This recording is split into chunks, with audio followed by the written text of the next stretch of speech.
open up the meeting. So welcome back, everybody. It's good to see you all. Thanks very much for taking the time in terms of today's session. I think we've got 3 projects where we need to, we've got a good set of papers from staff that will support us in taking the decisions that are needed. And a lot of this is about really lining ourselves up in terms of the December meeting and what we want to achieve there, and give staff the direction to enable us to have a good meeting in December. I think without further ado, what I'll do is pass over, we'll move on to item 1 on the agenda, which is leases. Obviously Zhao's the member of staff on that, Lynn as task force chair.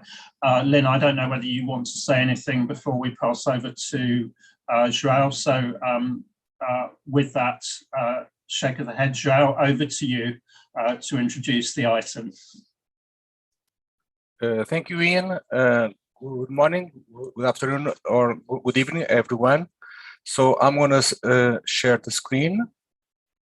Bear with me.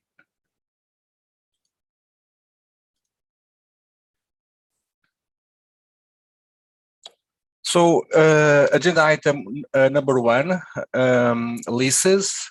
And before entering into the agenda items for the decisions that are required at this meeting, I'd like to ask the board if there are any fundamental issues, how staff address the decisions and instructions. Of course, I'm more than happy to take any editorials offline. And with this, I'll pass over to you, Ian, just to have that sense check from the board. Okay, thanks, Zhao. So if you can stop sharing your screen just for a moment, so I can see your hands up. No, I think generally we're okay. So take us into the introduction. Okay. Thank you, Ian.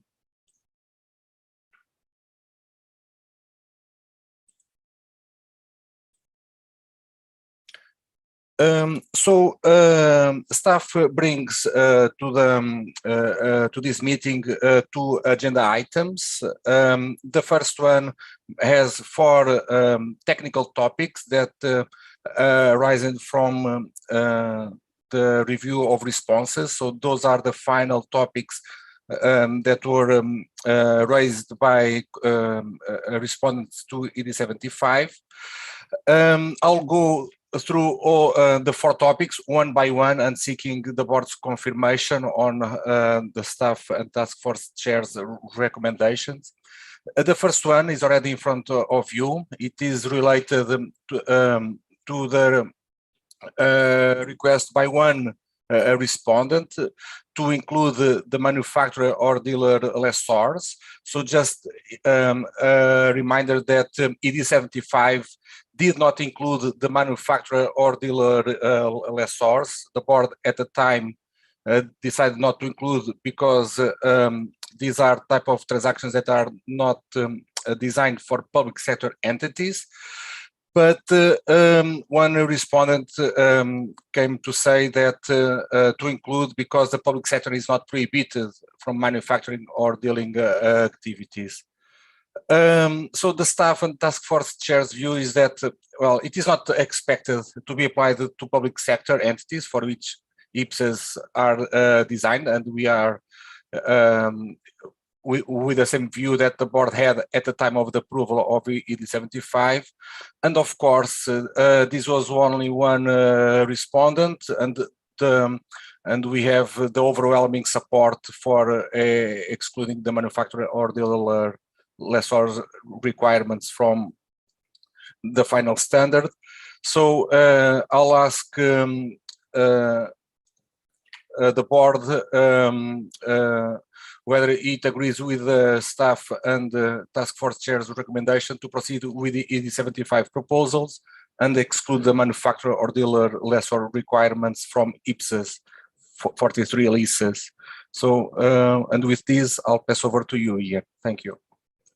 Thank you, Cheryl. So anybody disagree with the proposed way forward on that?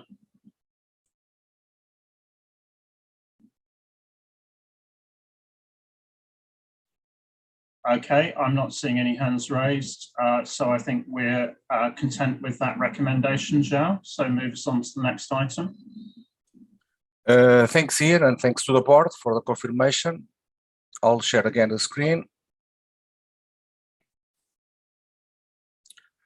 The second topic is a request made by also two respondents to include the requirements from ISB's exposure draft lease liability in a sale and lease back that were proposed as amendments to IFRS 16. So this was published at the end of last year. Staff did take a look at this exposure draft and how it is being managed by the ISB in terms of project management. And I've still checked yesterday. And what happened is that we still do not have a final pronouncement on this exposure draft, and actually the web page says decide project direction on this project, so they don't know what it will be done of this project and what decisions will be made. So there is lots of uncertainty of what will going to happen with these proposed amendments.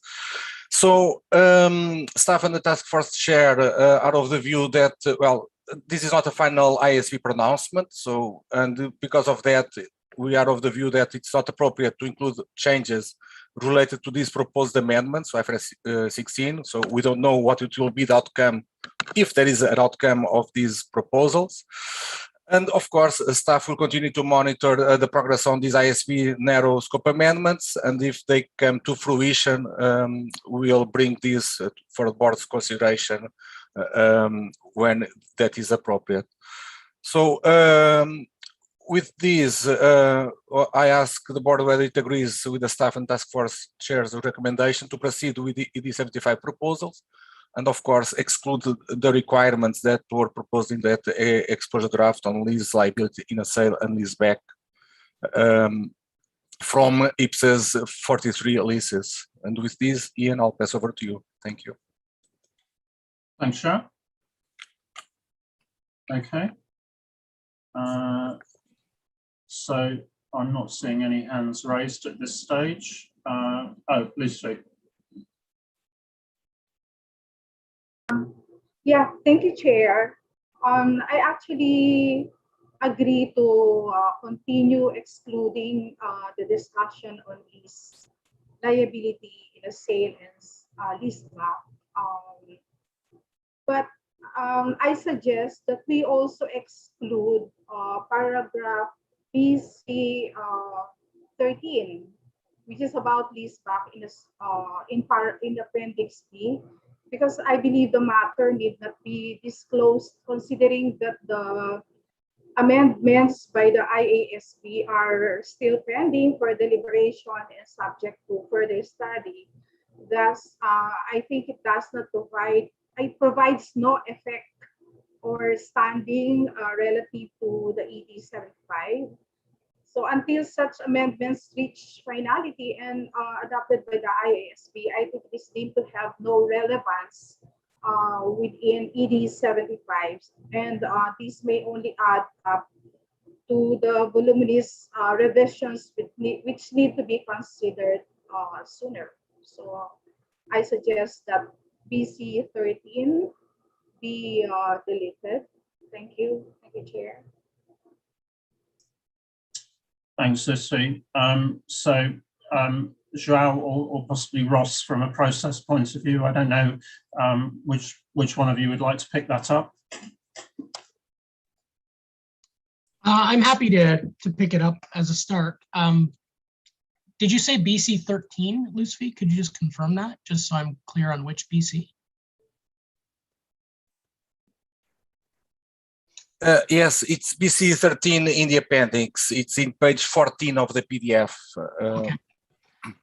Why don't we take that away and think it over for December when we bring back the final BCs? But I take your point, Lucy, and I think it has good merit. But let's just check it over as we finalize the BCs and how we want to finalize those based on today's decisions, if that's okay. Okay, thank you. Yep. Okay, thanks, Ross. I'm not seeing any other hands raised on that. So I think we're content with the recommendation subject to resolution of the point that Lucy has made. Yeah, thanks, Ian. I'm going to share again the screen.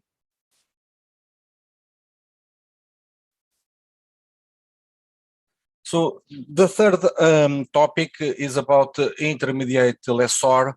And once again, this is also a comment by one respondent where he raised a suggestion to clarify the requirements for intermediate lessor related to fixed and variable payments in the context of classifying a lease as operating or finance lease for that intermediate lessor. Staff and the task force chair did not identify any public sector specific issue related to this, as this is an IFRS alignment project. We are of the view that we shouldn't change anything. And that's why staff and the task force are recommending to the board to proceed with the ED75 proposals on intermediate lessor in IPSASB 43. And with this, I'll pass over to you, Ian, also. Thank you. Thanks, Joe. So open up for comments on that.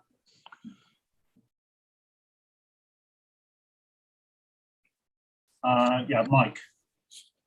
Thanks, Chair. So for me, I agree with the proposal. I just wanted to understand what the issue was. I'm struggling to understand how there could be lack of judgment around whether there's a lease or a lessor involvement. Can you explain to me what the issue is? From what's written in paragraph 11, I don't understand the issue.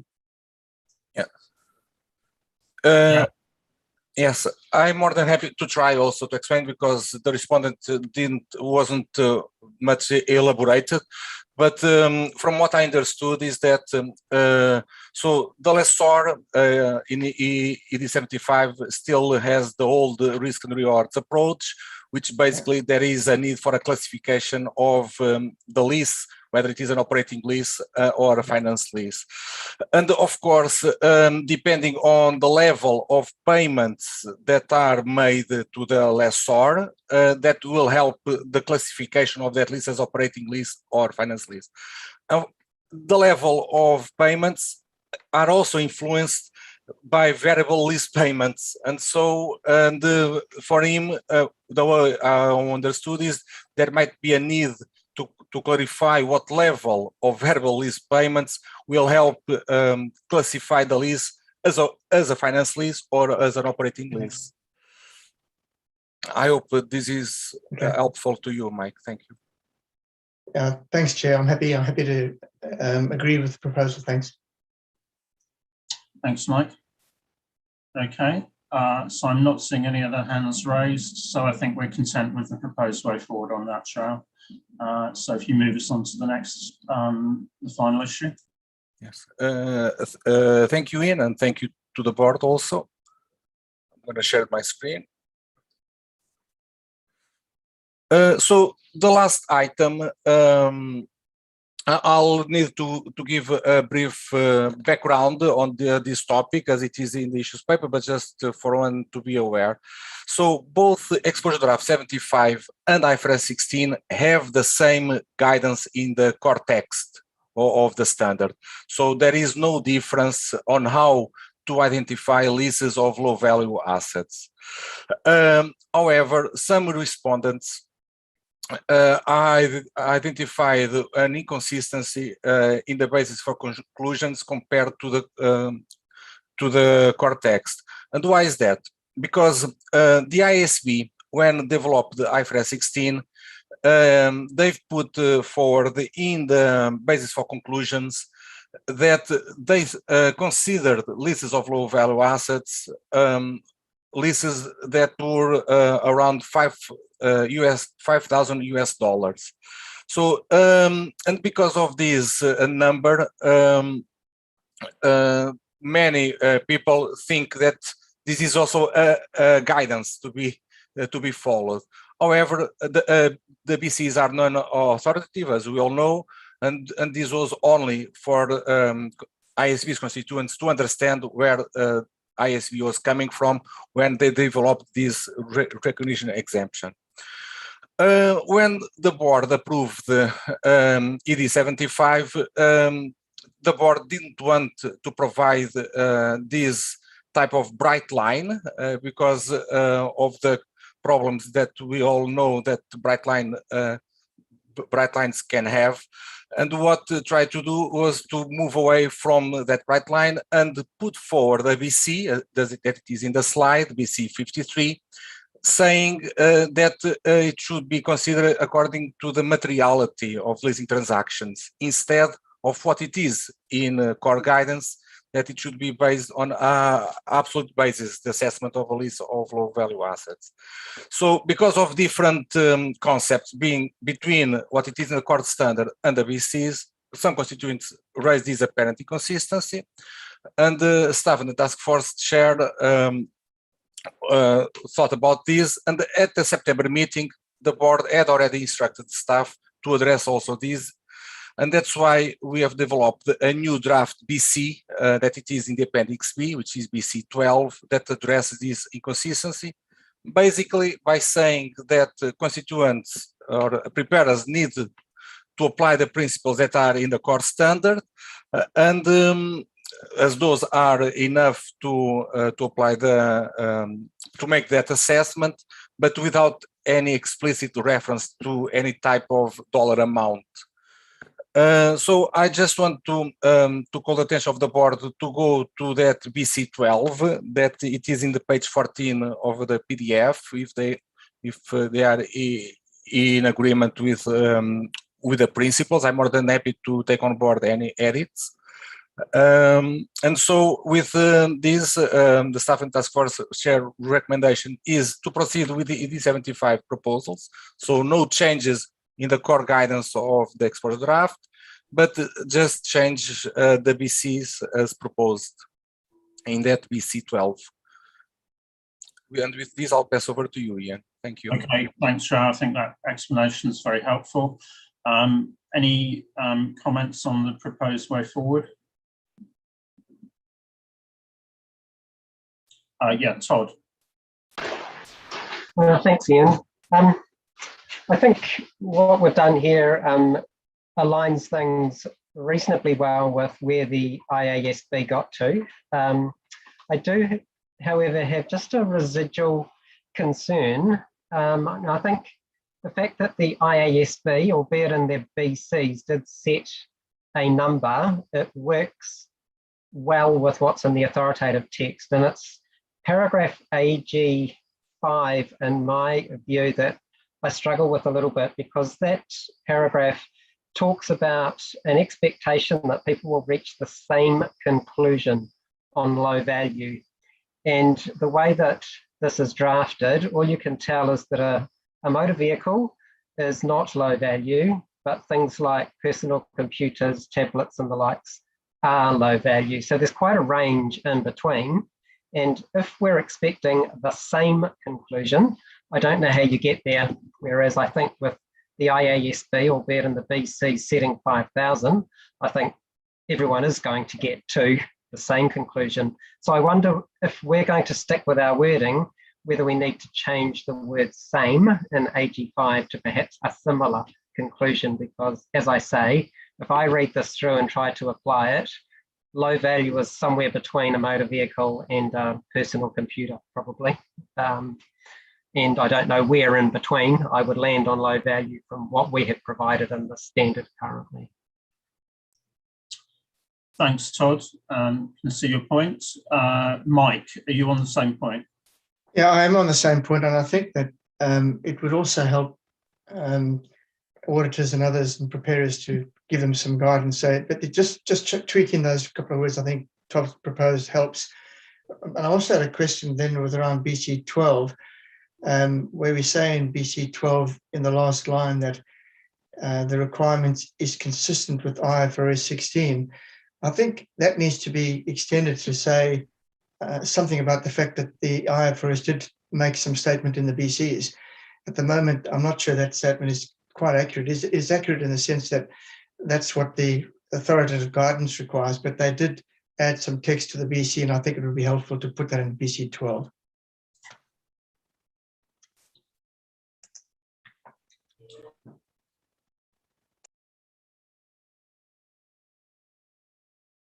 So dealing with those in order, I think, Todd, you're proposing changing that word to similar in the AG, which does seem logical, you know, and consistent. So I think if everyone's content, we would make that change. And then I think, Mike, you're proposing some refinement of the wording in BC 12, you know, so are people content that we just make some refinements to that wording along the lines suggested? Okay, so I see thumbs up to those proposals. So if we have that as a way forward, we'll make that change in the AG and then we'll refine the wording in BC 12 just to make sure that it fully ties it all together as proposed. Okay, thank you, João. Move us on then. Yeah, thank you, Ian, and thank you to the board members that made this suggestion. This really helps tying up this issue. So I'm going to share again my screen and move to the next agenda item.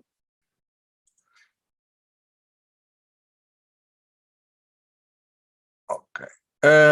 So the next agenda item is basically the staff and task force chair proposal on how to approve the steps necessary to approve the standard at the December meeting. So staff as I identified basically three main steps to make that approval. So the first one is related, of course, with a high-level review of responses to the RFI that staff is planning to bring to the December meeting. And with that, we'll bring the usual information related to the number of respondents. We may also make an analysis of respondents by region, function, and language. And also, and most important, is the preliminary inventory of the topics raised. I should say that the staff has already started analyzing the responses. And what I can say right now, it's very granular, the type of comments that we have been receiving that will enrich the next phase of this project. So, and after we do this step, it will build for the other step, which is the IPSAS 43 leases linkages with IPSASB's developing literature. And in this case, staff has identified two types of linkages. The first one is related to the phase 2 of the leases project. So, and according to the preliminary review of response that staff has already identified, there might be possible consequential amendments to IPSAS 43 or other IPSASB's literature, but still there is nothing special around this. This is normal when we develop standards. There might be always some consequential amendments if that is required.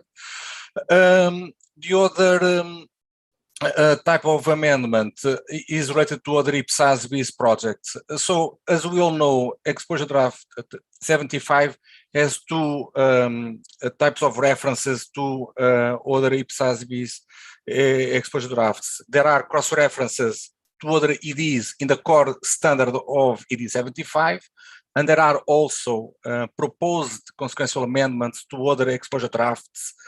So the board has been innovating in these because of the several projects that are running together and those linkages.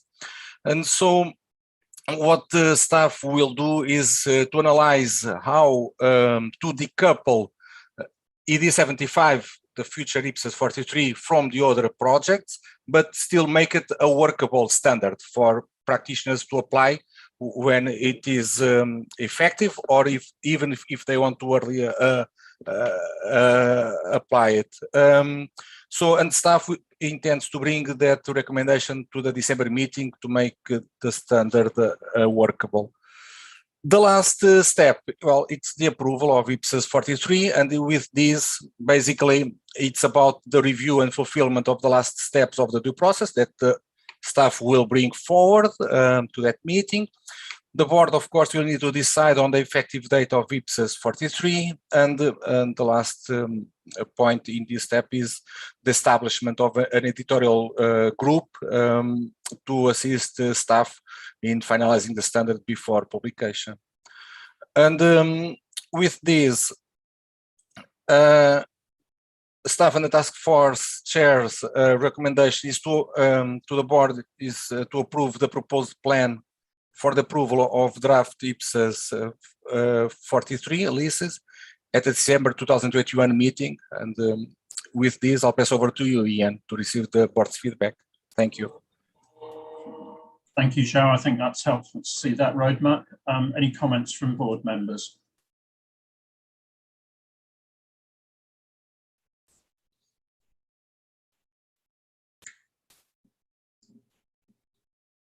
Not seeing any. Oh, Adrienne.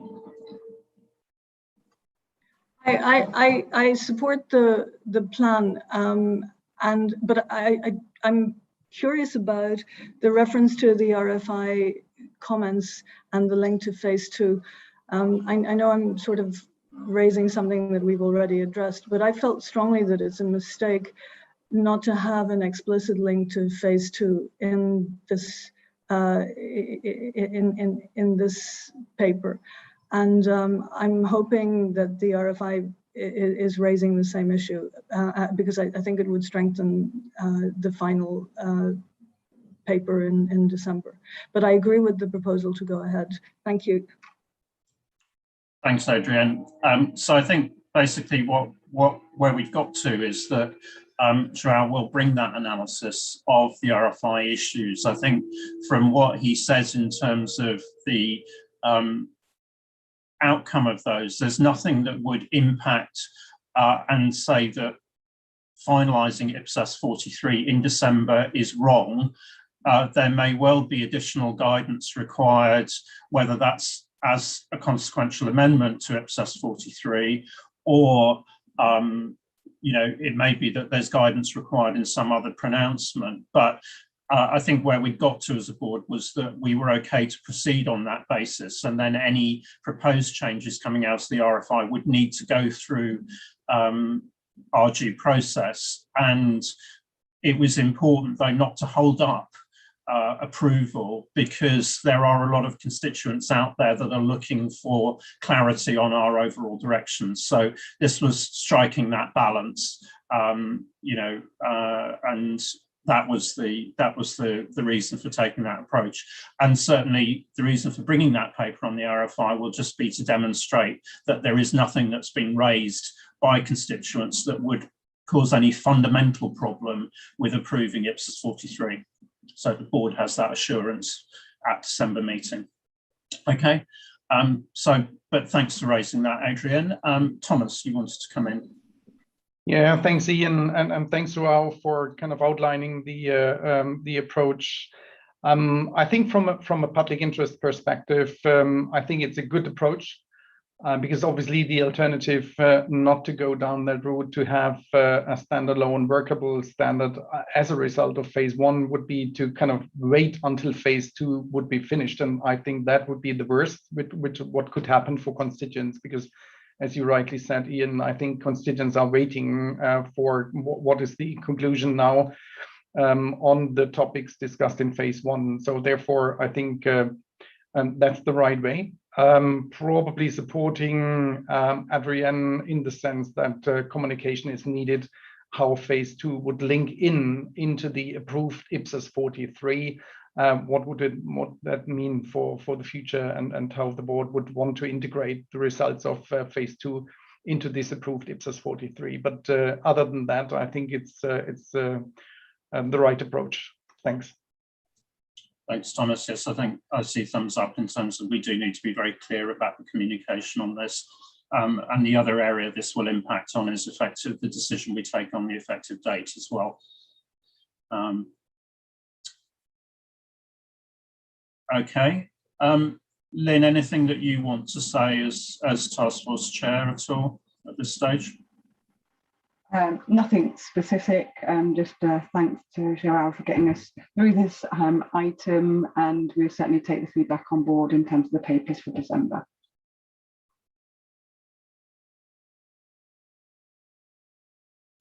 Managed to mute myself. So thanks, Lynn, for that.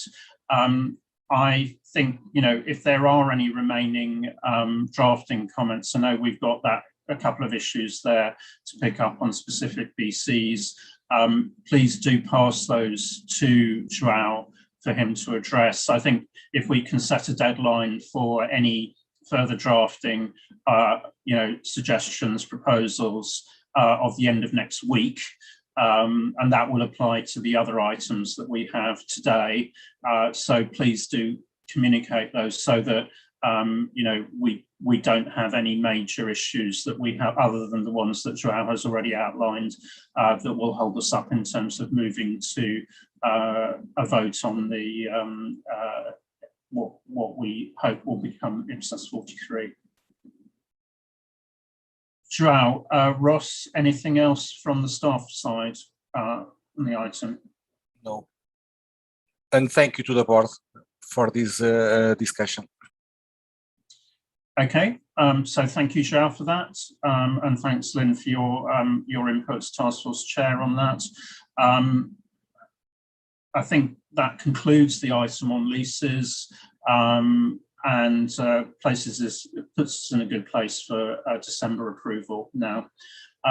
So we move on to item 2, which is the conceptual framework limited scope update. And John, over to you on that.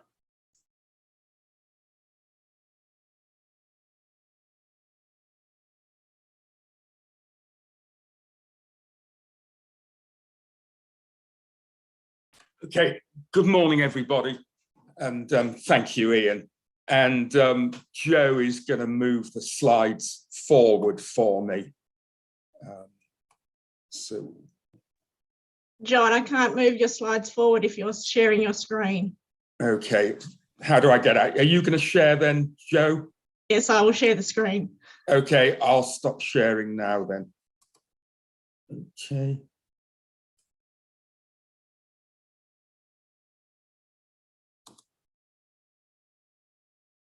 Okay, this is agenda item 2, and there are 3 items on the agenda. So if I could move on to agenda item 2.2.1, and this is the description of a resource in chapter 5. Very broadly, the current ISB framework IPSASB framework distinguishes direct benefits from the resource,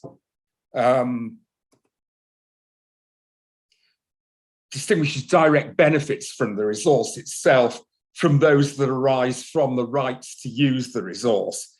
There wasn't a clear explanation of this in the basis for conclusions for the 2014 framework. But broadly, it was based on a view that a legally owned physical asset should not be divisible. Now, the ISB's 2018 framework does not make this distinction. It adopts an overtly rights-based focus, and it does also note that in many cases, although there are a set of rights arising from legal ownership of a physical object, that in practice, those rights would be accounted for as a single asset, which is understandable for many users of the financial statements. So if we could move on, Joe. The board sponsor and staff recommendation in paragraph 2 is that the IPSASB framework should adopt a rights-based focus to the description of a resource, and that basically involves deletion of the word item in paragraph 5.7.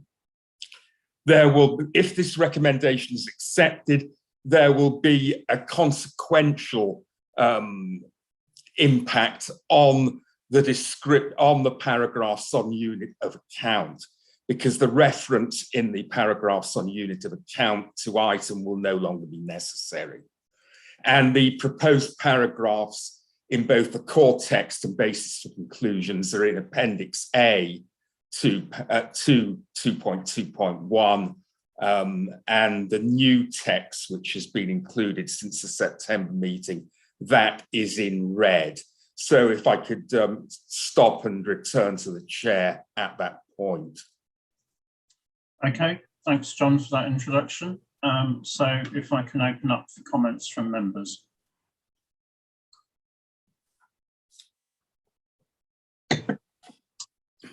Yeah, sure. Yes, thank you. I agree with the proposal, but I think there is, I think some changes is necessary in the text to better conciliate with this decision. In the paragraph 5.7,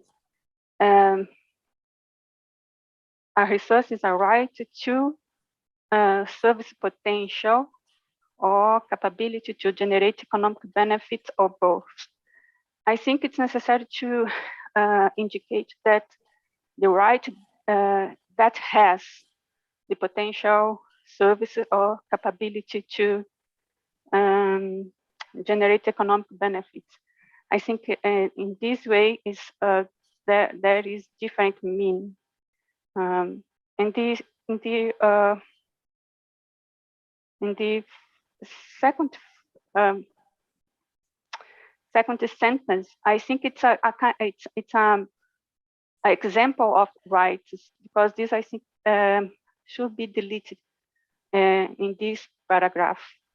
And other, in this third sentence, there is the affirmation: the service potential or capability arise from the right to use the resource.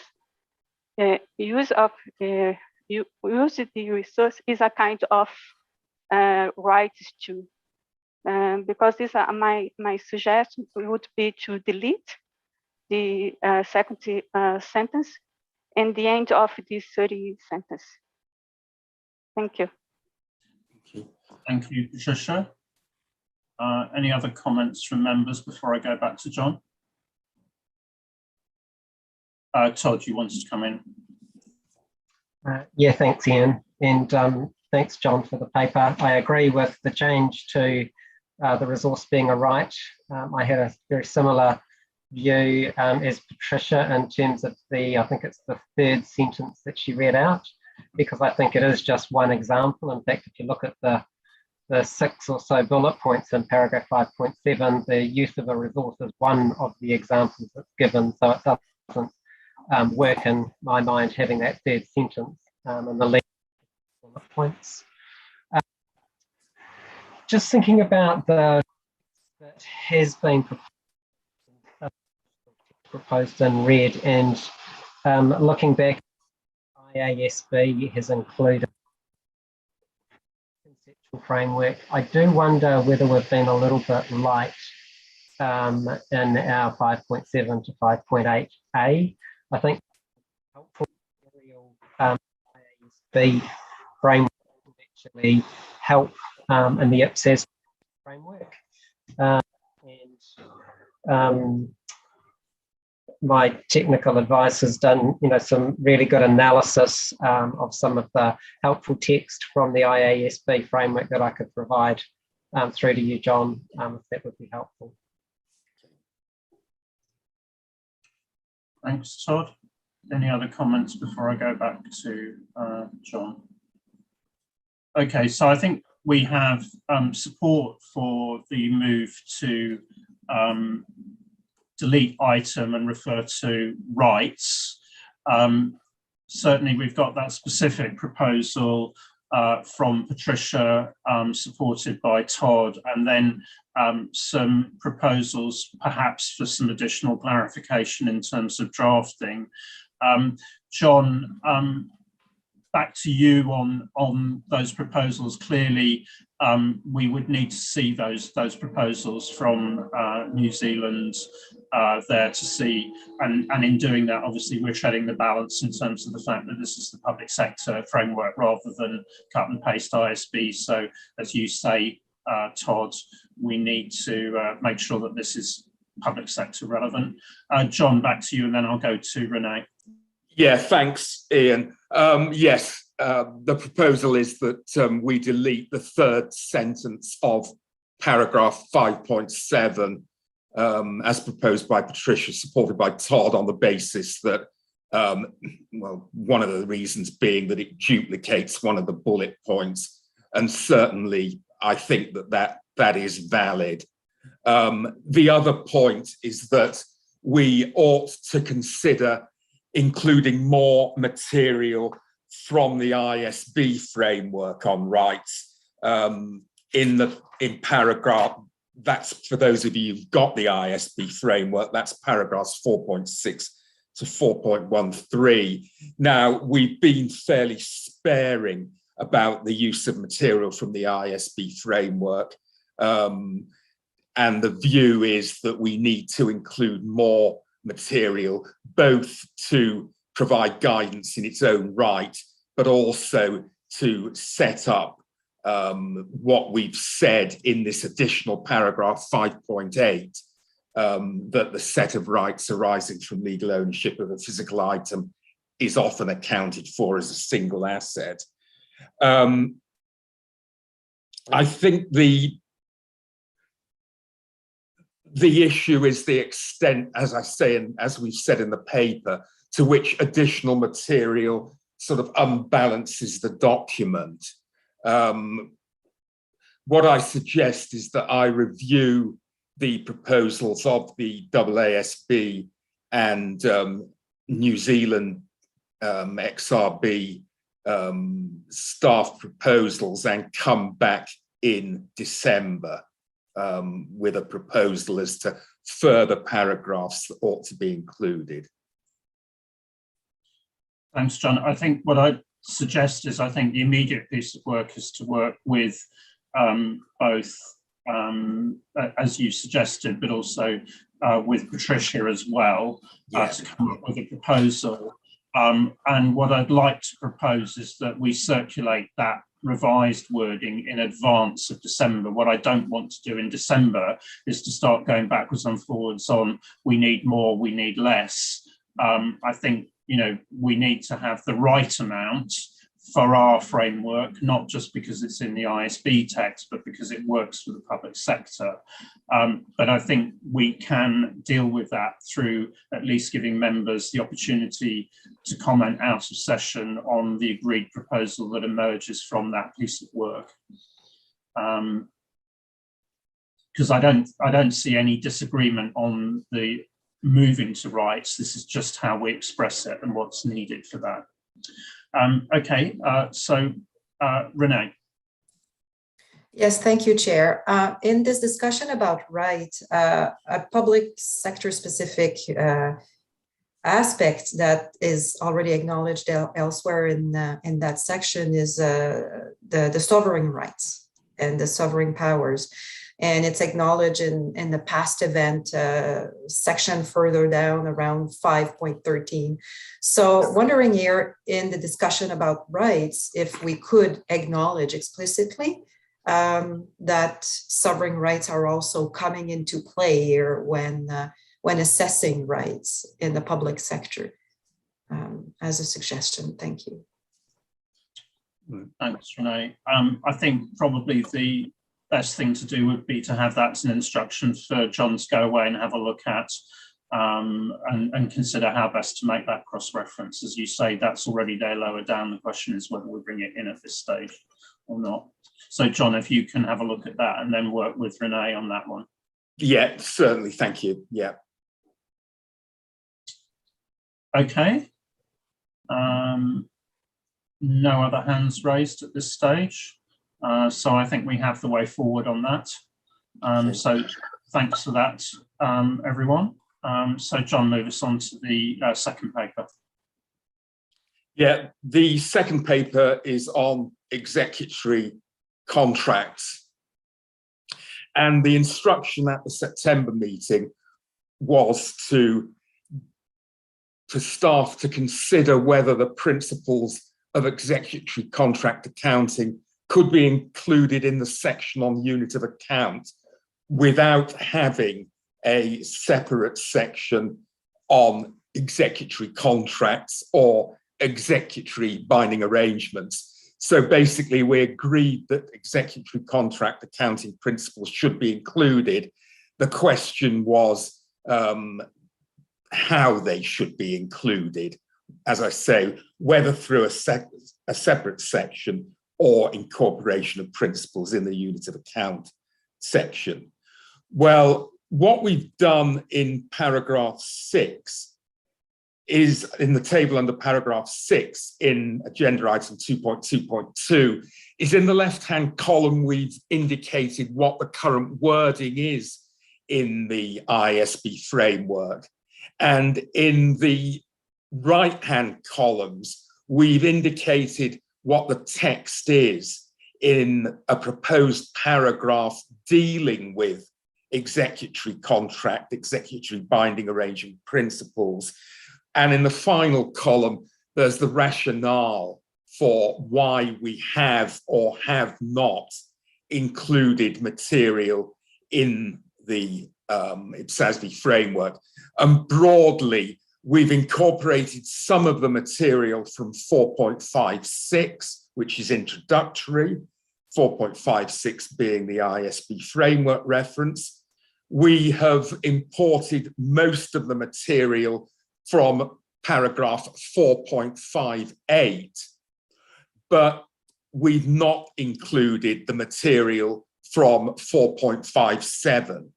And the reason for that is that, firstly, some of that material is already reflected in previous paragraphs of the unit of account section.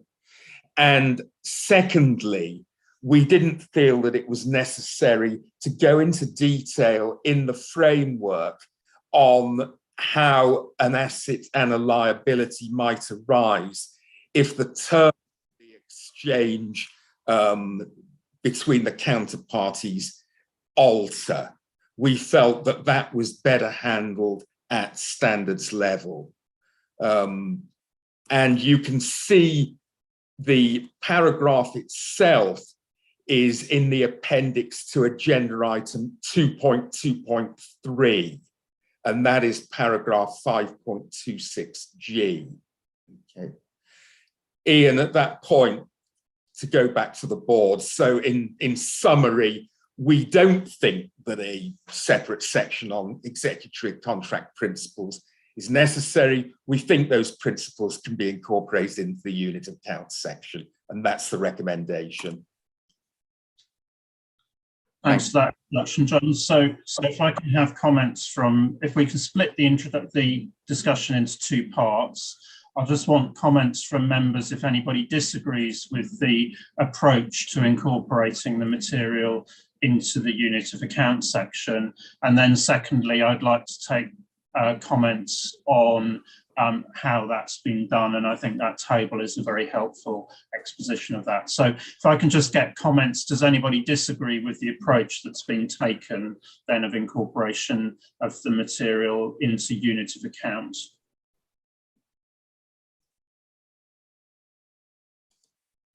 Todd. Thanks, Ian. I wouldn't necessarily say I disagree, but I was reflecting, and did we ever consider sort of a term executory binding arrangement in dealing with it in that way here? Because in one respect, if we had done that, then maybe we could have had a short separate section on that and not sort of conflate this with unit of account. But I don't have a particularly strong view. It was more whether we might have considered that through this process. I don't recall it. Can I respond to that, Ian? I don't think we've explicitly discussed this point, but I think it's been implicit that were we to introduce a separate section, then we would need a term other than executory contract, and the obvious term, Todd, and I think this is also a term that I've occasionally slipped into usage, would be executory binding arrangement, reflecting the fact that we've actually used the term binding arrangement in the proposed paragraph itself. Okay. Thanks, John. I mean, I think, you know, the point on this is actually, do you explicitly need a separate section? Because, you know, if I reflect on this personally, actually, I think this is better dealt with as part of the overall issue on unit of accounts, and that certainly fits much better with the discussions that we've been having in the context of revenue. So I don't think we should look at this as a ISB has this section, therefore we should have a section. I think it's more actually to what extent would our thinking, in particular as a board, benefit from having a separate section, or is it better to bring it all together as John's proposing under unit of account, which is, I think, why the proposal is framed the way that it is. You know, okay, Lindy. Thank you very much. I guess on, you know, trying to avoid using executory contract, I guess I was wondering also, and we were also discussing it earlier, would you ever have this type of arrangement arising out of legislation? I think it would probably only really arise out of a type of contract that an entity would enter into. So I did wonder if we actually need to just, you know, call it an executory contract, because I don't think they would exist. And you could then explain that these type of arrangements also, you know, because you can't enter into contract, you know, it could be a similar arrangement where it is two parties entering into arrangement, like we've done with financial instruments, for example. So I think we are trying to avoid something, but I think it only arises when there is actually a contractual arrangement. I am in the camp of having it as a separate section. I'm still struggling a little bit about incorporating, and I'm wondering about any unintended consequences that we are making it to be kind of what we are thinking in revenue. And I don't know if in terms of our other literature, we might have inconsistencies then that, you know, I can't give you a very firm justification why it should be that I feel it should be on its own, but that's kind of where I am at this point. Thanks. Thanks, Lindy. Lynn. So I don't mind us including it in the way that we have around unit of account, but just I guess my point is an editorial point to some degree, but in our BCs where we talk about the term contract, we do so in a very throwaway way. In 5.26, we just say, we note that the term contract's been problematic. I didn't feel that was really explaining ourselves very well in that BC, and I do think we need to relook at how we explain ourselves on that terminology. So I think there's an instruction there to staff to actually clarify that and explain that better. Adrienne. I was struck by what Lindy said because I have kind of a conceptual unease about including this paragraph in under unit of account, because it seems to not be exactly a unit of account. And I would be hard put to say how else to treat it, but I'm interested that Lindy too feels that it should be treated separately. And I support considering pursuing that issue, how Lindy would deal with it, because it would respond to my intrinsic sense that we're conflating things that are not exactly the same. Thank you. So, I mean, I think that we need to get to the situation here that we have been around this discussion several times.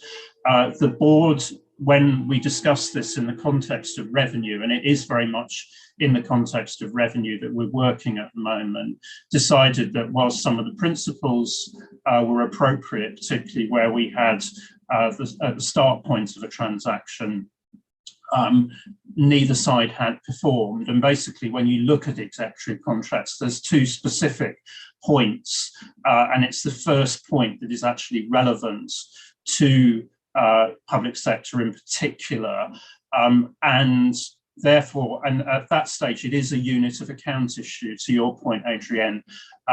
Now, we are working on the framework at this stage. So the question is really, is there anything that would be lost by treating it as part of unit of account, and arguably bringing all the ideas together in one place, which would be more useful for our constituents rather than artificially,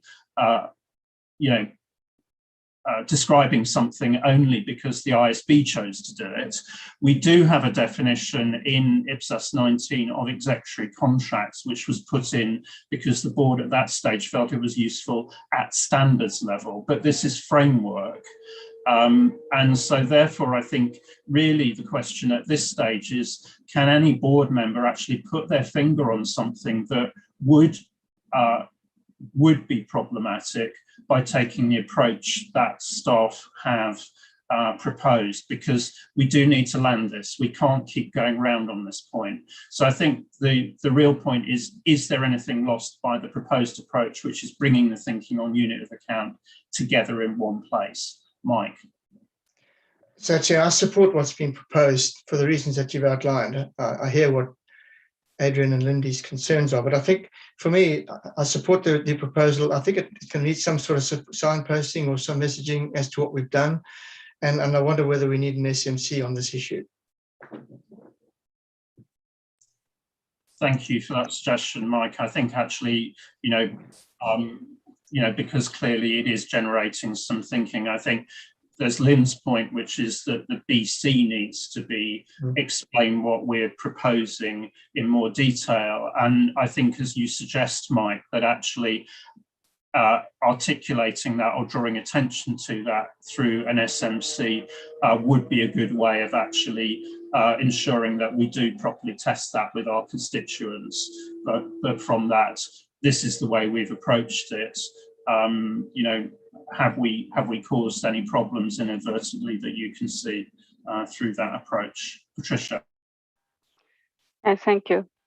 In my view, the separate section gives the clear direction for prepares where there isn't a specific IPSAS for some transaction.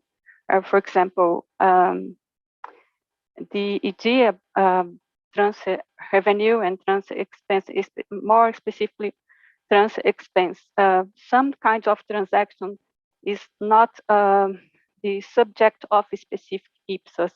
Some transaction of other suppliers that not the suppliers that transfer the goods or services for to third-party beneficiaries. Because this, I think, separate section, it's better than together with the unit of account.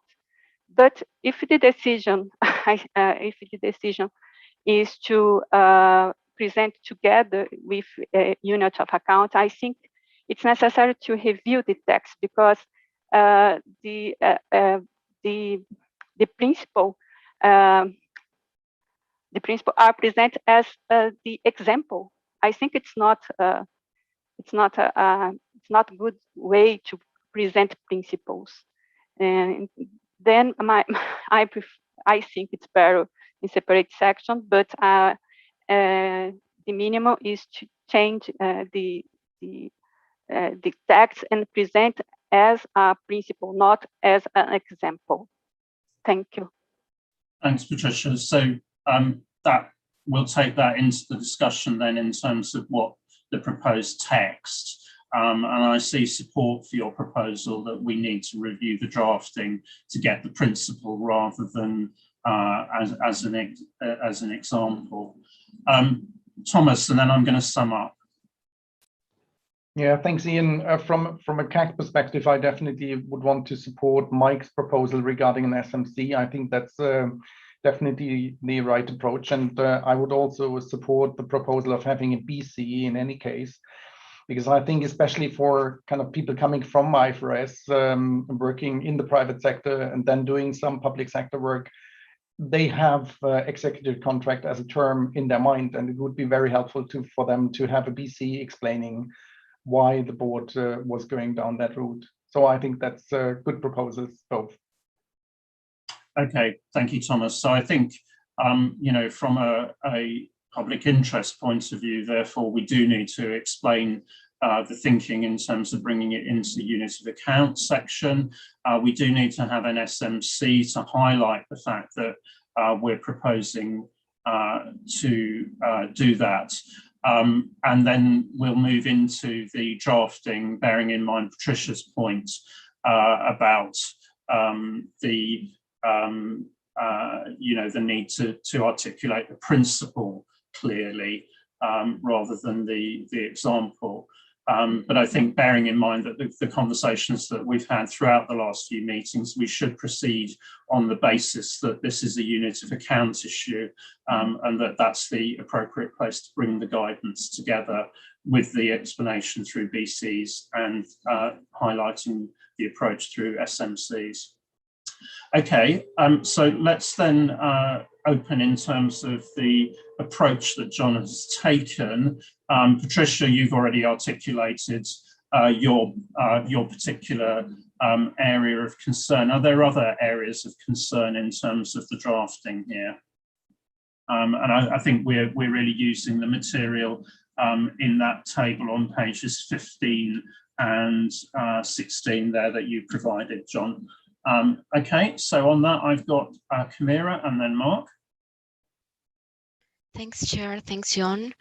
My concern is if I go back to the project brief and specifically the issue, we were proposing to provide guidance on executory contracts, and the way we are addressing it, okay, I agree that we can include that under unit of account, but first of all, we are trying to address something and we are not giving it a name.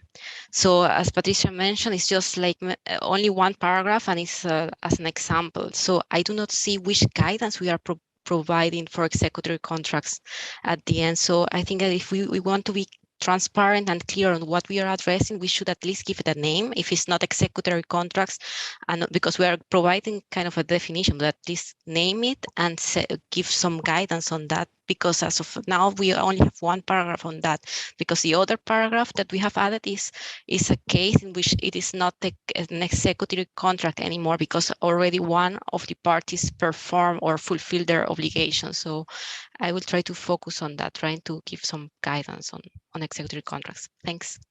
Thanks, Camira. So I think if we can make that link to the project brief and the terminology through the BC that's drafted for this, John.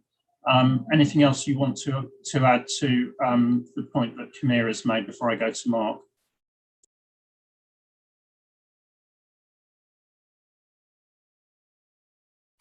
Yeah, just to note that, as you've indicated, the guidance is in 5.26G. Clearly, one of the things, the main thing that needs to be done is to establish the principle rather than treating it as an example. So it's important that, you know, there's some redrafting, particularly of that first sentence. That needs to sort of stand on its own merits rather than being an example. I think there is an issue as to whether in the core text we use the term executory binding arrangement, or whether we just explain what we're doing in the basis for conclusions. And certainly the sense I'm getting is that we ought to do the latter. So, you know, not use the term binding arrangement, but don't use the term executory binding arrangement in the main body of the guidance. Okay, so I think that's clear. I mean, the only other issue from my perspective is that, as I said in the introduction, we've not included the material in paragraph 4.57 of the ISB framework, basically on onerous contracts, i.e. what happens if the terms of the exchange change prior to performance. And it would be helpful for me if I could get confirmation of that, so that what I bring to December reflects the views of the board. Thanks, John. Can I go to Mark next, please? I have a comment on the drafting proposition on page 16. It is defined that assets and liabilities of the reporting entity arise as either party fulfills its obligation. And I would suggest to add arise to the extent as either party fulfills its obligations, because it's also written in the IFRS, starting to the extent, because it's clear that there doesn't need to be a 100% completion before anything arises.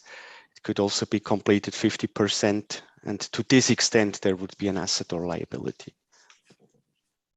Yeah. Okay. Thanks, Mark. Thanks. Go to Lynn. So I just wanted to respond to what John just said regarding onerous contracts. I'm not sure I can answer that question without a better reflection of what we have got in on onerous arrangements and what we're choosing not to put in on onerous contracts. So I'm not sure I can answer that right now. I don't have the ISB framework in front of me, but I think it would be wrong for us to assume that onerous arrangements don't exist, and I would want to do a check for my own sort of sake of, have we got sufficient around onerous arrangements? And I don't think I can answer that on the hoof. I can answer that right now without a proper reflection of what's in and what's not in and why. Thanks, Lynn. So I think if we can go into, let's have a look at the section on units of account, see whether there are any additional points that members want to make reflecting that point on onerous contracts. And then I think there's an instruction that specifically to address that point when we've got through the discussion on units of account, John, because I do understand the point that Lynn's making. So I think there's a specific instruction around the material in 4.57 when we've reviewed units of account. Yeah, just to note that the text of the ISB paragraph, you know, is in the left-hand column of that table under paragraph 6 of agenda item 2.2.2. Yeah, but John, I think noted them. I want to come back to that when we've looked at the material on units of account, how this actually fits in. Yeah. So whether this is really framework material or whether it's actually standards level guidance. Yeah. So I think we need to reflect on that in the context of at least having settled what we want in units of account. Okay. Shall I move on to unit of account then? Any other? Can I just check whether there are any other comments from board members before we move on to the units of account section proper? Okay, so we've got that question around the material in 4.57 in the ISB's framework on onerous contracts that we need to address. We need to come back and address. So John, move us into units of account. Yeah, okay. Yeah, the third paper is Agenda Item 2.2.3, and much of this paper is actually about how September instructions have been actioned. Now, firstly, the point about consistency and appropriate use of terminology, and a view at the September meeting that the drafting was really rather cumbersome. And as a result of the decision to adopt the rights-based approach in Agenda Item 2.2.1, then the drafting will be simplified and there's no need any further to refer to items. We've also shortened present obligations to obligations. That's consistent with the ISB framework. There was a view put forward that the difference between unit of account and offsetting was insufficiently well explained. Part of the reason for that was because the ISB deals with this through cross-reference to the chapter on presentation. So we've added some additional material to paragraph 5.26i, and that is drawn from a later paragraph, paragraph 7.10 of the ISB framework. And then we've got some other drafting changes, more minor ones, which we have actioned. So minor amendments to bring forward the reference to service potential in paragraphs 5.26 DA3 and DA4. We were directed to remove the paragraph on the other qualitative characteristics. That's qualitative characteristics other than relevance and faithful representation. We've done that and added a paragraph to the BCs. And lastly, we deleted a paragraph, former paragraph 5.26i, and that listed a number of possible units of account, and that it was considered that that was not necessary at framework level. Okay, so if we could move on. So the proposal is to adopt the drafting in paragraphs 5.26a to 5.26i in chapter 5, and also the basis for conclusion paragraphs 5.36a to 5.36c. Those drafting proposals are also included in Appendix A to Agenda Item 2.2.3. So at that point, Ian, perhaps we could get the view of the board on that draft, on the drafting proposals. Okay, thank you, John. So we're looking at the drafting as a result of those changes you've outlined in Appendix A to Item 2.2.3. So take comments from members on that.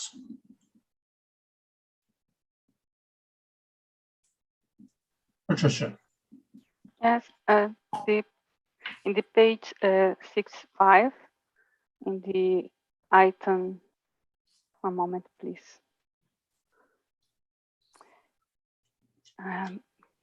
Item 5.26G, the paragraphs 3 and 4. Yeah. I think the term serve potential is used in an inappropriate way, because the paragraph approach the unit of account composed of rights and obligations. And it's difficult to understand how obligations, for example, has implications for service potential that is an attribute of the asset, of an asset. I think here is related to, but because in the ISB conceptual framework, only approach the future net cash inflows or approach the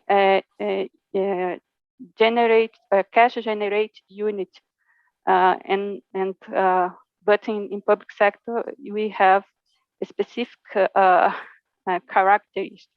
But if we want to connect with the operational capacity in the public sector, I think the appropriate expression is to handle service but not service potential. That is an attribute of the asset.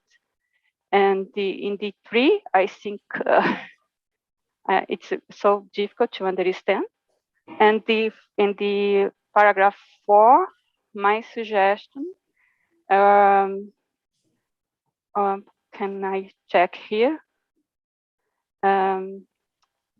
My suggestion would be to change the paragraph for are used together in the operational activities conducted by the entity to achieve its objectives. Because service potential is connect the assets used to achieve the service objectives to handle services.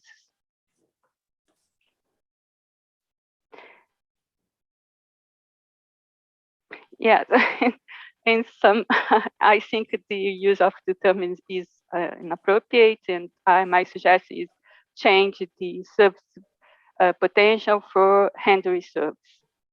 It's the main idea here. Thanks, Patricia. And I think what you're actually advocating there is, in making that suggestion, is a shorter formulation, which doesn't get us into those problems that you've identified.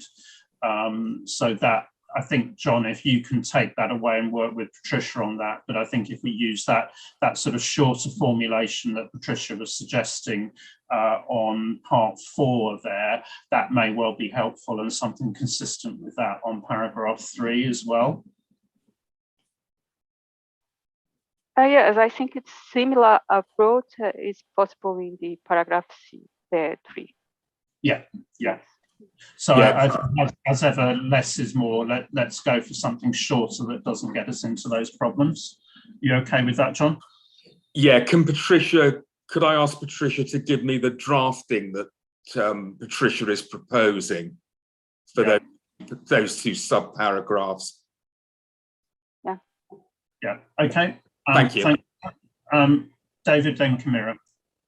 Thank you. I was picking up on that point actually, because I was just wondering whether in 526DA3 you just leave it as have similar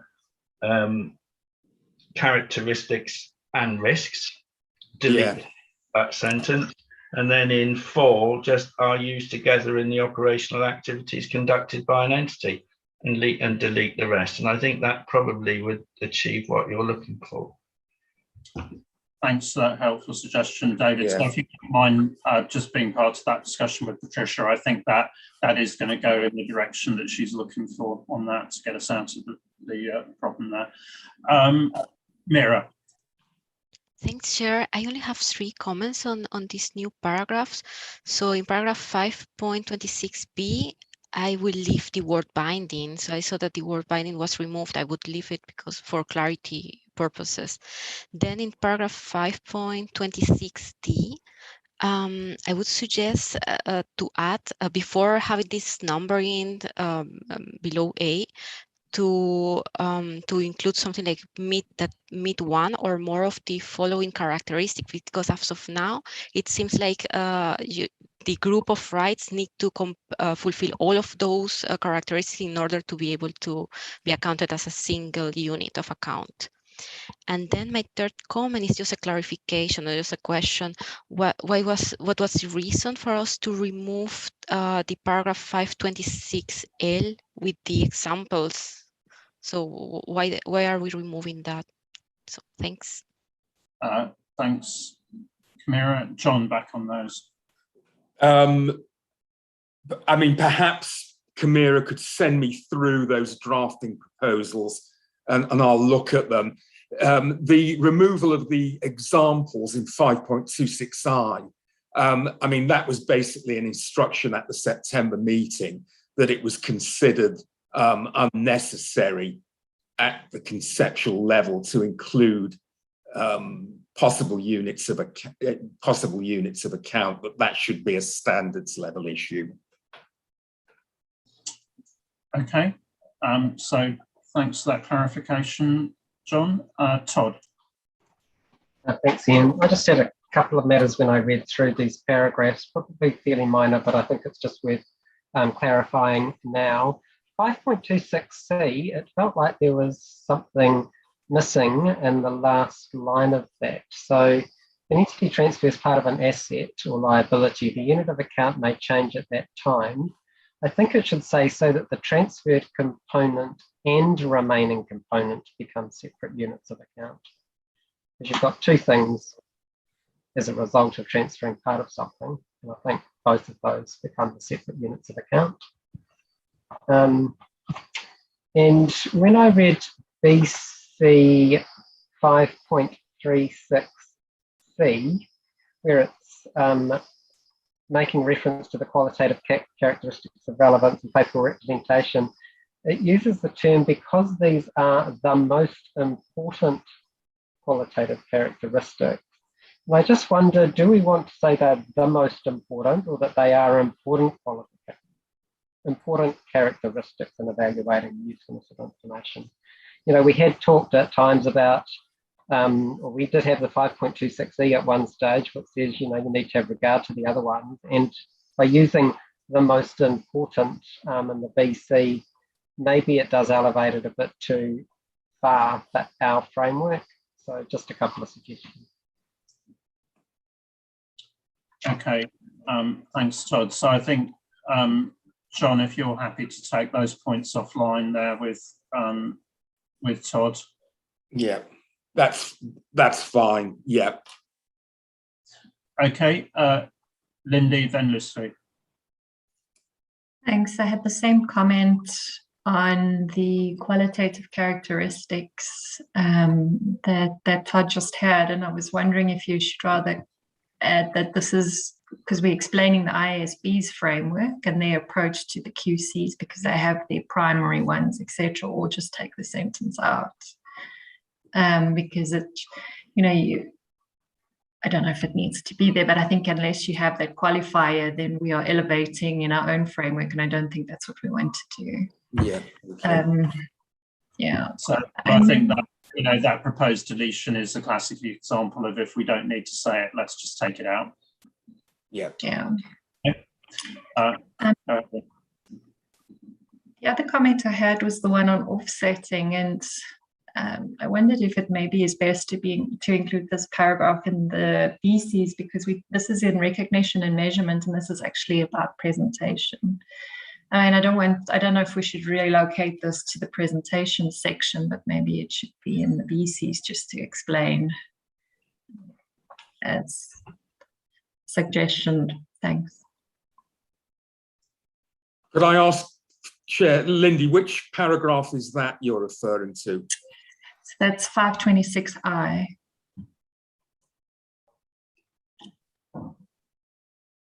So is the proposal that is moved? Yeah, just to the BCs of this section.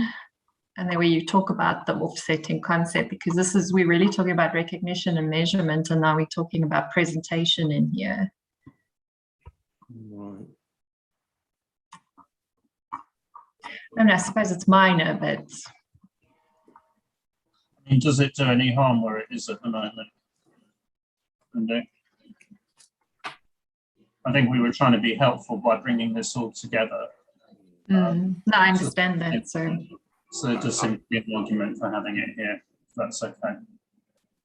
And I see support for that. So I think if we can leave that where it is. Yeah, I'd rather leave it where it is, thanks. Okay, thanks. Okay, so I think support from several members for leaving it where it is. Lucy and then Mike. Yes, thank you, Chair. I agree with the use of a more generic term, obligation, rather than present obligation. But I suggest that we include a paragraph, perhaps in the BC, clarifying that all obligations that we are referring to under the guidance on unit of account pertain only to present obligations, so that we would eliminate any confusion for the end users. Thank you. Thanks, Lucy. John. Could I just clarify that, Lucy? The line wasn't very good. Are you suggesting that in the basis for conclusions, we explain that the use of the term obligations is shorthand for present obligation? Yes, that's right. Yes, that's right. That when we say obligation, we refer to present obligations under the guidance on the unit of account. So that there will be no confusion to the end users. To be clear to the end users that what we mean with obligations, that it pertains to present obligations. Thank you. Mm-hmm.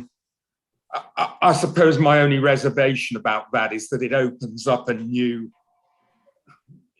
potential debate. And do we need to actually say this? I mean, I think Lucy, we were in generalizing it, we were trying to move away from that, which is why we didn't use the term present obligations. I think John, if you can just have a look at, because I think any reference would have to be inclusive rather than specific in the basis for conclusions. So I think if you can just reflect on that drafting, whether it's helpful just to make the point that it includes rather than that it is the same as. Right, so we'd say something like the term obligation includes present obligation. Yeah, or can include. Can include, yeah. Okay. So I think that's covered the section on units of account. So there's a number of drafting changes there to make, John, in discussion with members who have raised those. I think all of those will tighten it, make it more applicable. So I think that concludes us then on the units of account discussion per se. Now, there is the point that was left hanging from the previous item, which is this point about onerous contracts. Now, when you look at the drafting on paragraph 4.57, I think there are some explicit cross-references to other sections in the ISB's framework there. And I think the question actually is whether there needs to be a cross-reference here or whether it's actually dealt with, for example, under liabilities and so on. So I think what we need is some advice, which basically says, does it explicitly go here or is it actually dealt with elsewhere? And we've already got drafting to that effect.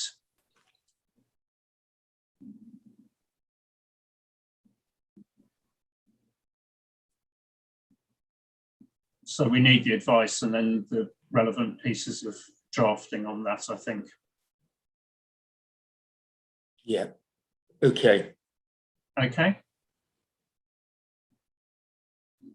Good. Okay, any other points other than drafting comments which members want to raise on this item?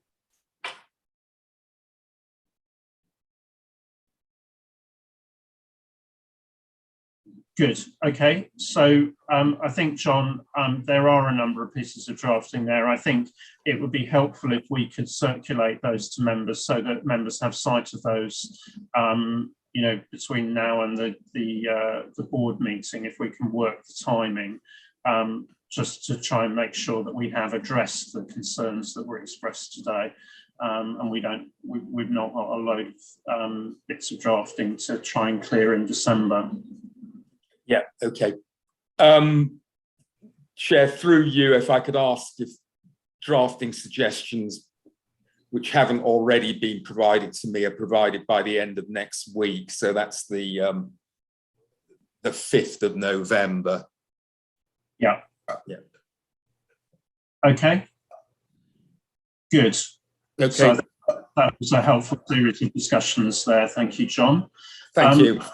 With that, I'm going to suggest that we take a break now for 10 minutes. I think, Adrienne, we probably are going to lose you at this point because you have to travel. But we will play in your comments on the final revenue paper. Thank you very much. Then I'll say goodbye to everybody. But I did pass on my most important comment to Ian. Thanks a lot. Goodbye, everybody. Okay. Bye, Safe Adrienne. travels, Adrienne. Bye-bye. Okay, so if we can take a break at that point, I think we're making good progress on the agenda. So I'm going to suggest that we take a 15-minute break and we come back at 1:45.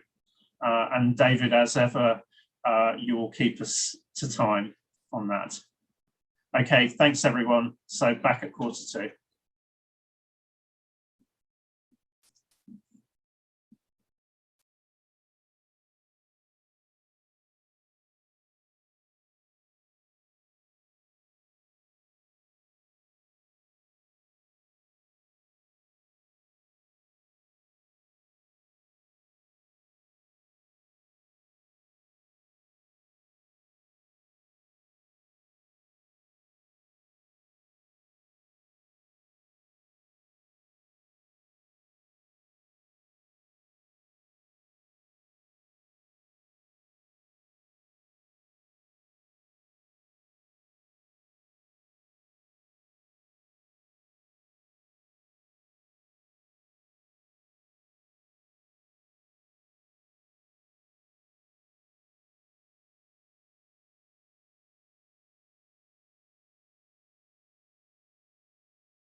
1 minute warning.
Great. So thanks everyone for being prompt back.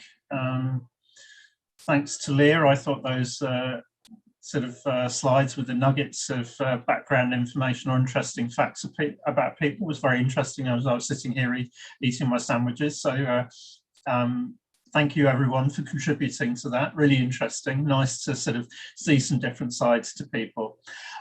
Okay, so we move into item 3. Now on revenue, and this is a really important strategic decision that we as a board need to take, and we really need to take it today in order to allow staff to move forward. It's something that's been lurking around really throughout our discussions from December onwards from last year, and I think you know, as staff have given us a number of pointers, a number of developments, if you like, in our discussions and how they sort of interact with this decision. And so I'll ask Eileen to introduce the paper, and then I want to hear from as many members as possible before we come to a conclusion. And you know, we may have a sort of vote on this depending on whether a conclusion has already emerged or not, but we do need to get to a decision on this today. Eileen, over to you. Thank you, Chair.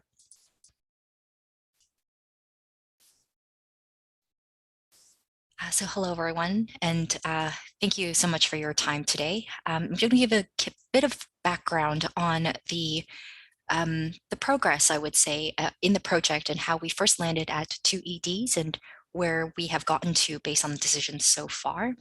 Now, as a refresh, in our existing current IPSAS, we have 3 standards for revenue. 2 of them, IPSAS 9 and 11, are related to exchange type revenues, and 1 IPSAS 23 is related to non-exchange type transactions. Now, there was 2 identifiers for that there was a need for change, which were considered in the earlier parts of the revenue project. One was the release of IFRS 15 by the IASB, and the second was in terms of the commentary received from constituents about the distinction of exchange versus non-exchange as a way of classifying revenue. And so those 2 inputs really influenced the proposed EDs that were sent out in 2020. Specifically, that delineation between exchange and non-exchange was still retained to help show that IPSAS 9 and 11 would flow into ED 70, which was aligned with IFRS 15. And as a result, ED 71 was intended to capture those non-exchange type revenues and thus replace IPSAS 23. Now, this delineation was supposed to help show that there's an alignment with IFRS and maintain that existing allocation of guidance for the different types of revenue. But what was clear from constituent responses and through the IPSASB discussions in the past few sessions is that maintaining and existing this allocation of guidance didn't necessarily create usable and understandable guidance for preparers. Now, the proposal in the paper presented today really discussed 2 options, and these 2 options try to reflect the implications of some of the discussions and decisions that the board has made to date. And these are detailed in the paper itself. Option A would suggest having one single revenue IPSAS, and option B would suggest two different revenue IPSAS, but with a different delineation than proposed in the existing exposure drafts. And this is because the IPSASB has acknowledged that while the economic substance is different for revenue transactions with performance obligations and those without performance obligations, revenue with performance obligations is still a very small subset of public sector transactions. But the binding arrangement concept itself is actually of far greater importance, and the enforceability of these binding arrangements is what necessitates different accounting principles to capture the unique nature of revenue that arise with binding arrangements.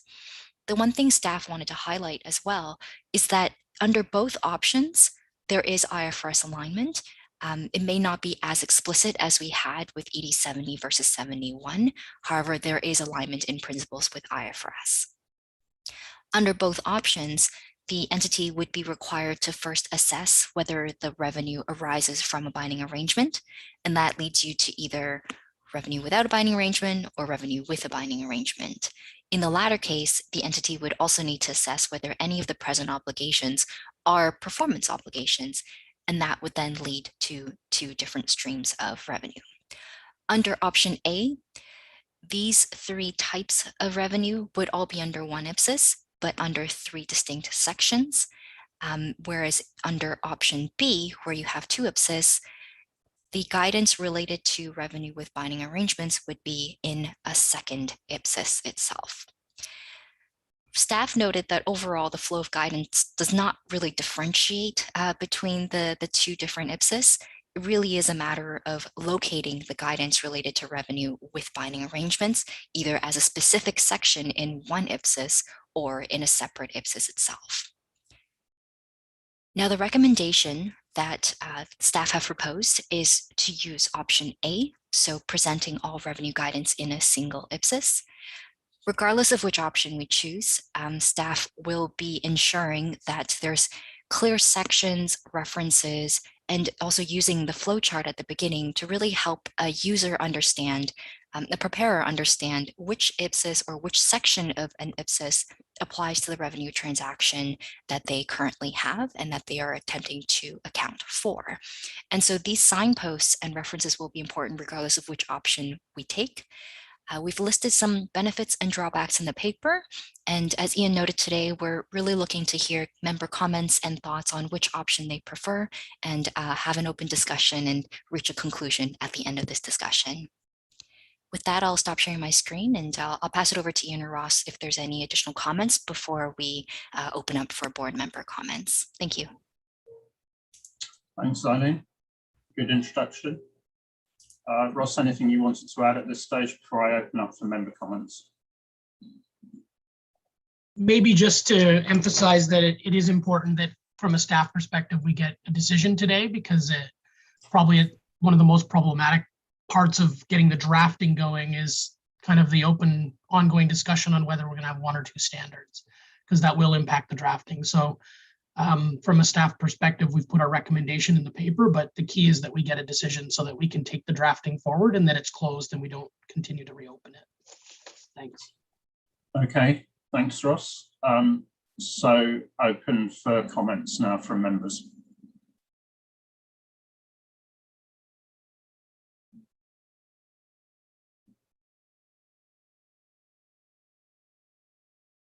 Mike, you go first.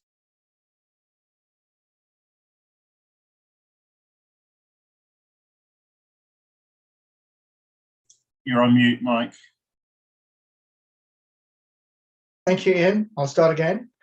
And thank you, Eileen. I liked your presentation and the flowchart, the way you demonstrate the two options. I'm in the camp of one standard, so I support the idea of having a single standard. If we're going to do that, I think we need to demonstrate very clearly to our constituents where that complies with the IFRS, because this was the original alignment project, so we need some table or something that says this is why it aligns or why it doesn't or why we've changed. So I think that needs to be in there somewhere. And I just wondered in the makeup of the, I looked at the very last page of your presentation, which started to show what the contents might look like. And I wondered whether there shouldn't be a very clear distinction in the contents page between revenue transactions with present obligations but no performance obligations, and revenue transactions with performance obligations, just to make that clear. But in principle, I support one standard. Thanks. Thanks, Mike. So I'm just going to take a round of comments before going back to Eileen for feedback on issues raised. So I've got David, Scott, Renee, and then Lucy. Thank you. Just to stick to the principle, I agree with one standard. Thanks, David. Scott, then Renee, then Lucy. Yes, thank you, Ian. Yeah, I agree with the word in principle. I think we really need to look at this from a user perspective. And I think if you're a user, you're going to look for one place. So if we had a codification, this probably wouldn't be as big as issue. But because we don't, I think we need to think about packaging from the user perspective. And I thought the work the staff did was well thought out. Thank you. Thanks, Scott. So go to Renee, then Lucy, then Mark. Thank you, Chair. Also echoing other comments, I think that from a user's perspective, it's going to be a very usable guidance to have it all in one standard. So I support. Thank you, Renee. So Lucy, then Mark. Yes, thank you, Chair. I agree also with the recommendation of staff to have just a single IPSAS for the two types of revenue, because it will provide clearly the distinction between the different classes of classification of revenue transactions. But I would like to suggest that to provide clearer guidance for the preparers and other stakeholders, it might be useful to include a table or flow chart to summarize the salient accounting policies applicable for each type of revenue. My other comment is just editorial on the project roadmap in pages 2 and 3. I think it should be, instead of March 2021 and June 2021 for the preparation of discussion of issues and drafting of the standard and approval, it should be March 2022 and June 2022. Thank you, Chair. Thanks, Lucy. Mark, to you, and then I'll just go back to Eileen at that stage to pick up on any things that have been said. I can also be very short. I agree with the approach of one standard for the reasons given in the paper, but especially from the user perspective, there is a flow or a decision tree involved in the whole bunch of revenue transactions. Thanks, Mark. Eileen, any observations on what's been said thus far by members? Thanks, Ian, and thanks to all the members for your comments. I'm happy to hear that there is support for option A, the one IPSAS. In regards to the other comments noted, on Mike's point about having a clear distinction between revenue from binding arrangements with performance obligations and without performance obligations, I think this is where it's going to be really important for us in the drafting group to get subsection titles, subsection titles, etc., correct and as clear as possible, to really showcase which pieces of guidance will apply to what types of revenues. Now, what we're currently expecting to do, and this may change slightly as we're putting all this guidance together, is that there will be, for example, these paragraphs relating to recognition of revenue that will apply to both present obligations as well as performance obligations, because those really stem from the risks and nature of revenue with binding arrangements. And if there are specific pieces of guidance that only relate to performance obligations, they will be very clearly showcased with additional subtitles as well as clear guidance to say this specific principle or this specific consideration within the accounting guidance is applicable to revenue with performance obligations only. So it is something we're keeping in mind. We're going to make sure it's very clear, and we're going to work very closely with the drafting group to make sure that it is easy to understand from a preparer and user perspective. On Lucy's note regarding additional, perhaps like a flow chart or some sort of guidance to also highlight what the accounting would be depending on the type of revenue, I think that would be really useful as sort of an educational piece guidance, for example, in the webcasts or at a glance that we would be putting together with the final release of the revenue IPSAS to really help understand where it would flow to. Now, for the flowchart we are proposing to have at the beginning of the IPSAS, it will be quite similar to what was proposed in 8071, but obviously with changes to account for where we have really taken the revenue guidance so far based on the discussions and decisions that have been made in 2021 to date. So that will be there, and we'll make sure to reflect some of the additional thinking and summaries in the educational material to communicate as much as we can to the constituents.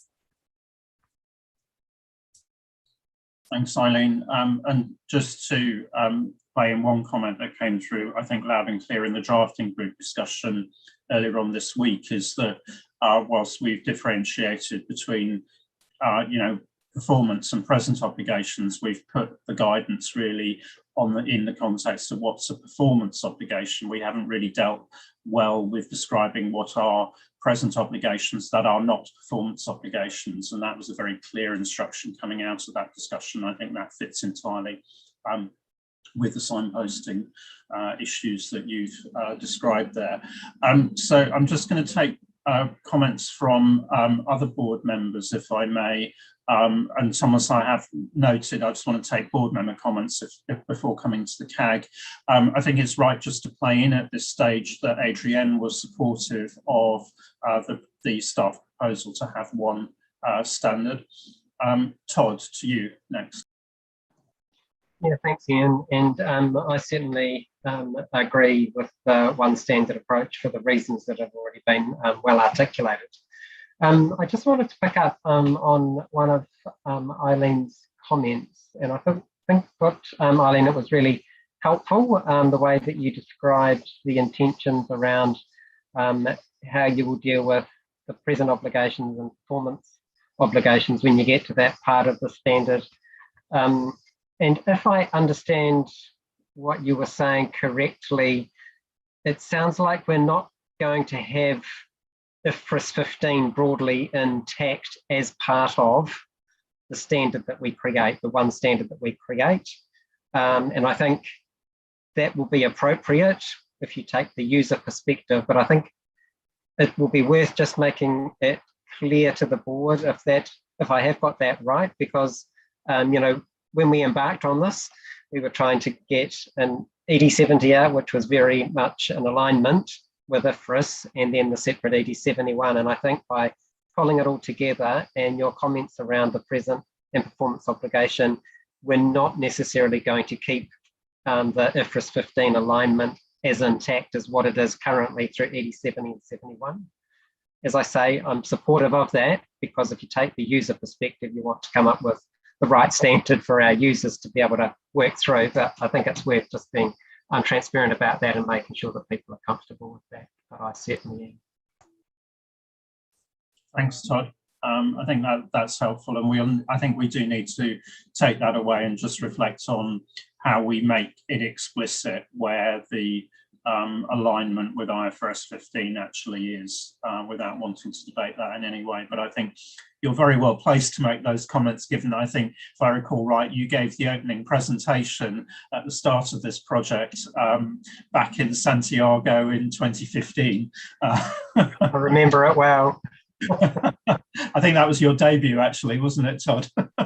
It was my first ever meeting, presenting on revenue. Okay, so Lindy, I didn't know whether you wanted to come in or not. Your hand was raised earlier. Do you want to say anything before I go to Thomas? Okay, Thomas, over to you.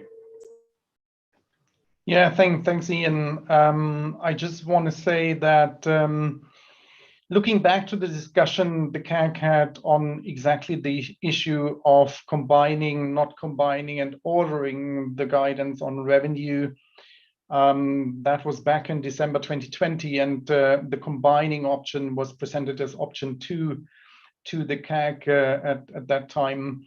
Majority, or at least I would say a big group of the CAG members supported combining. So I think hearing that most of the members, or all members actually who have spoken so far, support the combination into one standard, that was supported by a big group of the CAG members as well. I think there were some members which were kind of not supporting option 2, and this was explicitly because of the issue of losing the alignment perspective with IFRS. And I think that has been highlighted already, that this should be clarified and made clear to constituents where the combined standards is aligned with IFRS. So I think this is tackled. The second issue actually, which was, and that's probably, as Eileen rightly said, independent from whether you combine the guidance or you do not combine the guidance. One of the issues which was highlighted by CAG members was to need or to have sufficient guidance on which part of the guidance to be used for which type of transactions. So as Eileen rightly said, you don't solve the problem by combining it into one standard alone. There would be guidance needed regarding the subsections which should be used. So that's the second issue I just wanted to kind of highlight, but Eileen has mentioned that already as being identified, and therefore I think it's fully in line with what the CAG discussed and concluded as well. Thank you. Thank you, Thomas. And just perhaps we will need some advice on options in terms of communicating the alignment issue, but to remind board members that we do always include a box at the back of the text of standards, which actually considers the alignment and any changes from the underlying IFRS. So that is always part of our literature. It may not be that visible, it's at the back, but it's always there. I think we will need to think about certainly if there are any areas where we depart, then that should be something in the basis for conclusions that we're clear on that. But I think then we leave it to staff to recommend as well, do we include something that actually is more like a table of concordance or something like that, or have that available separately or whatever. But that I think is a matter for staff advice. So I'm just looking to see, are there any other comments from board members that haven't spoken so far? Yeah, Camira. Thanks, Chair. I just have a question in terms of what is the impact of this choice? So if we decide to go for one single standard in terms of the work program, do you still think that it will be doable for June next year, at least to have the drafting complete? Because I know that in terms of workload, there is much more work to do from the staff perspective. So how do you see this now? Thanks. Thanks, Camira. Ross, do you want to pick that one up, or do you want to? Yeah. It's a good question, Camira, but I think at this point, I don't think whether we go with one or two is going to is the issue that's impacting our timeline. Because the fact that we haven't made the decision explicitly means that most of the drafting for either hasn't been done. So there'd definitely be maybe a little bit more in terms of looking for areas to reduce duplication and spending time on that. But as we've kind of been holding up at the moment, I don't think that's going to significantly shift the timelines. We'll discuss in December the overall work program and revenue in particular after we get this decision and impacts on timelines. I would say it, regardless of where we are on this decision, the June approval deadline for next year on revenue is ambitious, but that's what we're working towards for now. But we might have to reconsider that based on the progress we make in the December meeting. Thanks, Ross. So any other comments members want to make? In particular, does anybody want to argue for retaining 2 standards going forwards?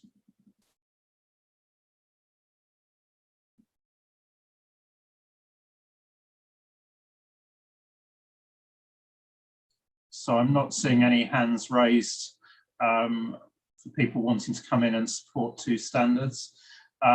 So I think, probably, unless there's any other members that want to contribute, what I'm hearing is strong support from members for the recommendation that we move to having 1 revenue standard going forwards. Mari.